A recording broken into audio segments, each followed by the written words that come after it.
So what we'd like to talk about today is mandalas, and really specifically making mandalas.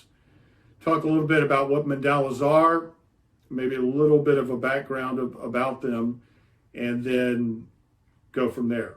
And to get us started, I'd like to bring up the fact that during the pandemic, one thing that I was doing was pulling old books off the shelf and either rereading them, and in some cases reading them for the first time.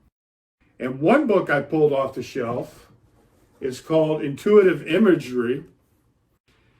And this book is a deep book. It's really about tapping into the subconscious and using it for problem solving, specifically, for instance, work problems. Now, what I did was I tracked down one of the co-authors of this book, Sue Mertens, and actually got in touch with her. Turns out she is a Jungian, for lack of a better word, guru. Everything Carl Jung, amazing, right? She's written several books and edited several books about Carl Jung. Her blog is a treasure trove of information about Carl Jung. Everything you could imagine, going deep, amazing resource. Now, once I connected with Sue, I found out she offered several courses as well, all related to Jungian psychology. And she invited me to attend one this past summer. So I attended Sue's summer discussion program, and it was all about Carl Jung, but specifically things that he said for how to cope in hard times. So it was an amazing program. Sue gave us a lot to read and a lot of exercises. And one of the exercises was mandalas. So let's go to the whiteboard and kind of explore mandalas and see what we can learn. Get us started on looking at mandalas. There's Carl Jung himself. Jung studied mandalas extensively, and he's credited with bringing them to the Western world originally, because they did have a history in Buddhism and Hinduism and other traditions around the world. But Jung really dove deep into it and started to look at the symbolic meanings that mandalas have. And he literally associated them with psychological and spiritual health. He believed that we have a spontaneous desire to create mandalas. In my experience, actually is true. So let's look at a quote from Carl Jung about mandalas. I sketched every morning in a notebook a small circular drawing, a mandala, which seemed to correspond to my inner situation at the time.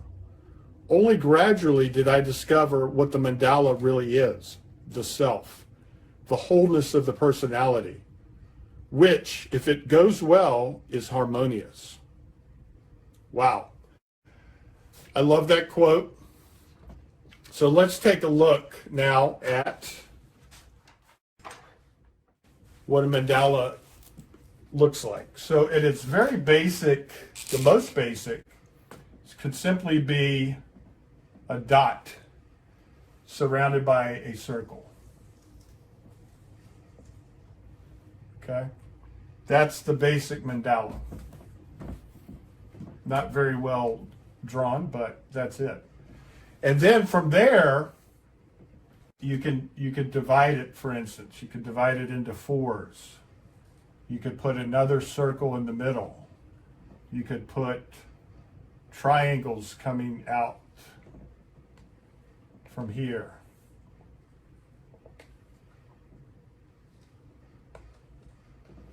And you could just keep on adding to it. Depends on whatever comes up for you in the moment. And you can literally rough sketch it like this, like we're doing in a little journal. When I was doing it originally from Sue's course, I let the mandala kind of replace my morning self-care program. And I literally spent 30 minutes or so every morning just sketching out mandalas. And then sometimes if I like the design, I might put it on the computer, print out the design, and then go back and color it the following day. And that was actually a lot of fun. And we'll share some of those at the end. But that's really basically it. That's the mandala. That's what it looks like. And again, you can put in whatever comes up for you in the moment. What I did was actually print out a whole stack of paper that just had the circle and the dot in the middle. And then when I was drawing it, then I would draw the other parts with a marker. It's pretty spectacular, I'll say that. For coloring, right, colored pencils are a great option.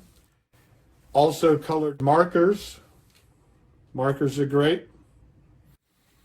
And Jung, when he did it, he actually painted his mandalas. So he got really, really into it. That's the mandala. That's the magic circle, as it's called. So to conclude, I'd just like to maybe suggest that after this pandemic, a lot of people probably have some level of PTSD, and that mandalas might be something to help in that regard. I think we're standing on pretty good ground with Carl Jung, of course, right? He recommended it. He used it himself. He used it with his patients. And in my own experience, I could feel a lot of things coming up and just getting released. Probably, I would say for me, better than meditation, better than journaling, better than a lot of the other things that are available. This really seems to have a lot of power. One other thing, let's just say you don't want to actually draw them yourselves, but you want to get the benefit. I think this is a coloring book of mandalas, right? So the mandalas are pre-drawn, and all you do is you get markers or colored pencils and color it yourself. This probably also would have, I'm imagining, some great benefit as well. So whether you draw it yourself or use this solution, I would say give it a try and see if it benefits you. And just to close us out on the video, I'm including a few examples of things that I created during this period of intense mandala making, just so you can get an idea of what it was like.